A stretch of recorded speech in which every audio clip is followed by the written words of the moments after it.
CMR shopping mall ప్రపంచ స్థాయి shopping అనుభూతి ఇప్పుడు మన పార్వతీపురంలో డిసెంబర్ 5న గొప్ప ప్రారంభం. స్క్రబ్ టైఫస్ కేసులు ఏపీలో ఇప్పుడు భయాందోళనకు గురి చేస్తున్నాయి. రాష్ట్ర వ్యాప్తంగా కేసులు పెరగడంతో ప్రభుత్వం అలర్ట్ అయిపోయింది. స్వయంగా రంగంలోకి దిగినటువంటి సీఎం చంద్రబాబు స్క్రబ్ టైఫస్ పైన ప్రజలకు అవగాహన కల్పించాలని అధికారులను కూడా ఆదేశించారు. ఇకపోతే ఈ వ్యాధి గురించి చాలా మందికి అవగాహన లేదు.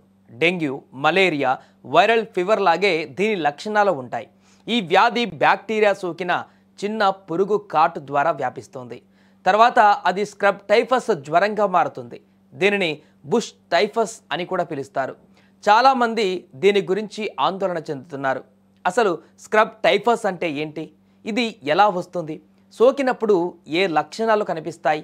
ఈ వ్యాధి గురించి ఎవరు మరింత అప్రమత్తంగా జాగ్రత్తగా ఉండాలి?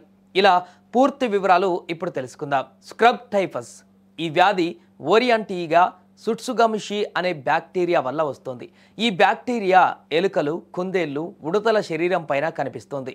చిన్న పేనులా కనిపించే కొన్ని కీటకాల కాటు ద్వారా మానవులు ఈ బ్యాక్టీరియా బారిన పడతారు. అడవులు లేదా గడ్డి వంటి పచ్చదనం ఎక్కువగా ఉన్న ప్రాంతాలలో ఇవి ఎక్కువగా కనిపిస్తాయి. ఈ కీటకాలు మానవ చర్మాన్ని తినడం ద్వారా మనుగడ సాగిస్తాయి. మిడ్జెస్ సాధారణంగా చీలమండలు, దిగువ కాళ్ళు, మోకాలు, నడుముపై కొడతాయి. అయితే ఇది అంటువ్యాధి కాదు. ఇంతకు స్క్రబ్ టైఫస్ లక్షణాలు ఎలా గుర్తించాలి అనేది ఒకసారి చూద్దాం. కీటకం కుట్టిన తర్వాత 10 రోజుల్లోపు స్క్రబ్ టైఫస్ లక్షణాలు ప్రారంభమవుతాయి.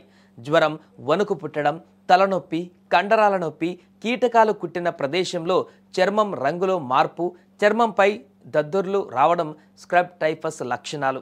అయితే ఇలా అనిపించిన వెంటనే డాక్టర్లను సంప్రదించి తగిన చికిత్స తీసుకుంటే ప్రాణాపాయం ఉండదు.